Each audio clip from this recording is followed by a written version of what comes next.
Lembra daquela sensação? A sala escura, o cheiro de pipoca, a tela gigante se acendendo. A gente era transportado para outro mundo. Um mundo onde heróis impossíveis faziam coisas incríveis. Quem não se lembra de amarrar uma toalha no pescoço e fingir ser o Superman? Ou de fazer barulhos de explosão com a boca enquanto corria pelo quintal? O cinema de ação marcou a nossa infância, a nossa adolescência. Ele nos deu ídolos, nos fez sonhar e, mais do que tudo, nos divertiu. Se você também sente essa nostalgia, se o seu coração bate mais forte ao lembrar dessas cenas, então você está no lugar certo. Já deixa o seu like e se inscreve no canal, porque hoje vamos fazer uma viagem no tempo juntos. Vamos começar com um clássico. O herói está cercado, sem saída, com dezenas de inimigos armados até os dentes. A situação é impossível, certo? Errado? Eles atiram, atiram e atiram. Mas parece que fizeram um curso intensivo de como errar o alvo. Centenas de balas voam, quebram vidros, furam paredes, mas nenhuma, absolutamente nenhuma, acerta nosso protagonista. E ele, com uma única pistola e talvez um pente reserva, derruba um por um, com uma precisão cirúrgica. A gente vibrava a cada inimigo que caía. Era irreal, totalmente, mas era emocionante demais. A gente não queria lógica, a gente queria torcer pelo nosso herói invencível. E as bombas? As bombas. Elas sempre têm um cronômetro digital gigante, com números vermelhos bem visíveis. E o tempo é sempre o suficiente para uma cena inteira de tensão. O herói precisa desarmá-la. Ele olha para aquele emaranhado de fios coloridos, vermelho, azul, verde. Sempre tem aquele momento de hesitação. A gota de suor escorrendo pela testa. Um amigo grita no rádio: corta o fio azul. Não, espera o vermelho. E no último segundo, quando o cronômetro mostra 0 e 1, ele corta o fio certo. Ufa! A cidade está salva. A gente respirava aliviado junto com ele, como se a gente mesmo tivesse desarmado a bomba. Era uma fórmula, mas uma fórmula que funcionava todas as vezes para deixar a gente na ponta da cadeira. Outra coisa que virou regra: o vilão precisa explicar o plano. Ele finalmente captura o herói.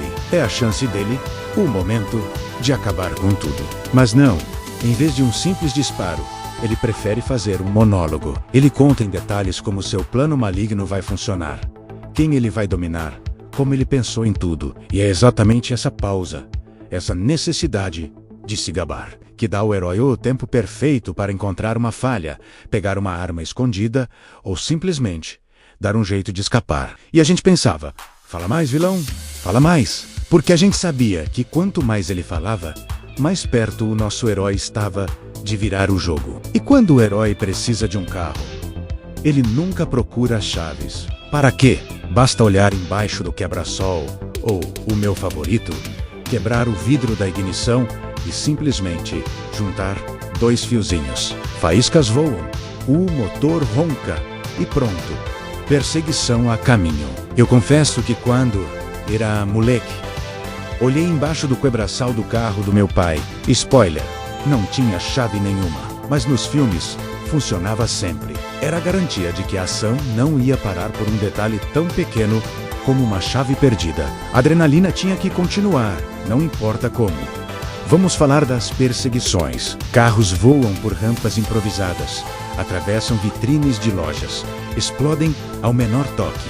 Mas o carro do herói é quase um tanque de guerra. Pode capotar, ser alvejado, cair de uma ponte, que ele continua andando. E quando finalmente para, o herói sai de lá com, no máximo, um arranhão no rosto.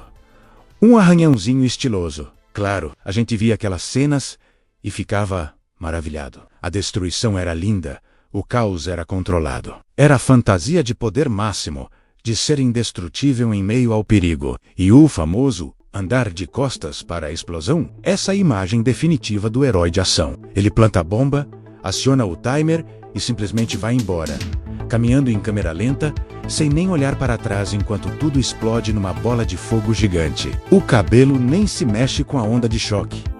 É a confiança em pessoa. É a atitude que diz: eu sou tão legal que nem preciso ver o resultado do meu trabalho. Quem nunca tentou imitar essa caminhada depois de, sei lá, fechar a porta da geladeira com um pouco mais de força. É um glitch. Sim.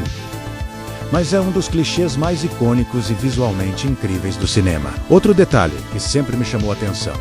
A munição infinita, o herói entra num tiroteio frenético.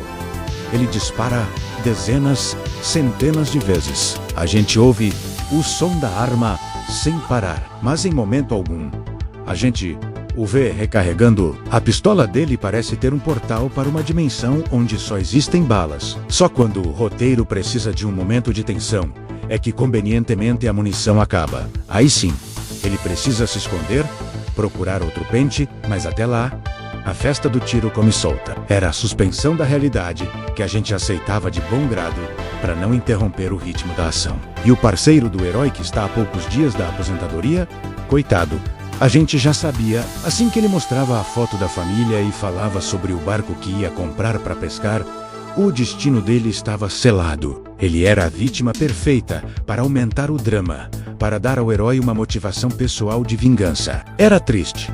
A gente sentia por ele.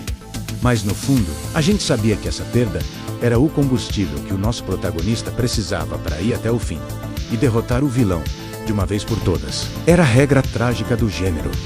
E as lutas? Não importa quantos capangas ataquem o herói, eles nunca atacam todos de uma vez. Eles formam uma fila educada, esperando a sua vez de levar um soco ou um chute. Um avança, é derrotado. O próximo avança, é derrotado. E assim por diante. É como uma dança coreografada, onde o herói tem tempo de sobra para lidar com cada um individualmente. A gente assistia e pensava que na vida real não seria bem assim. Mas quem se importava? A coreografia era espetacular. Os movimentos eram precisos e o resultado era sempre o mesmo.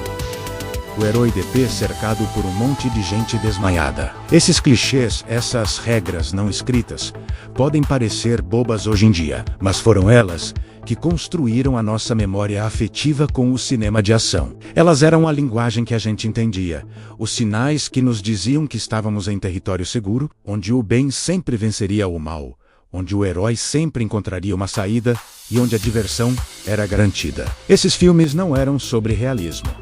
Eram sobre escapismo. Eram sobre nos sentirmos poderosos, invencíveis, por 2 horas, e é por isso que a gente os ama tanto. Porque eles nos lembram de uma época mais simples, de uma época em que a gente sentava no cinema ou no sofá de casa e apenas se deixava levar pela magia. Reviver esses momentos é como reencontrar um velho amigo. Traz um calor no peito, um sorriso no rosto. Esses filmes são parte da nossa história. Se essa viagem no tempo te trouxe boas lembranças, se você sorriu ao lembrar de alguma dessas cenas, então o meu objetivo foi cumprido. O cinema tem esse poder de nos conectar com o nosso passado e com as emoções que nos formaram. Muito obrigado por me acompanhar nessa jornada nostálgica. Não se esqueça de se inscrever no canal para não perder as próximas viagens que faremos juntos. Até a próxima!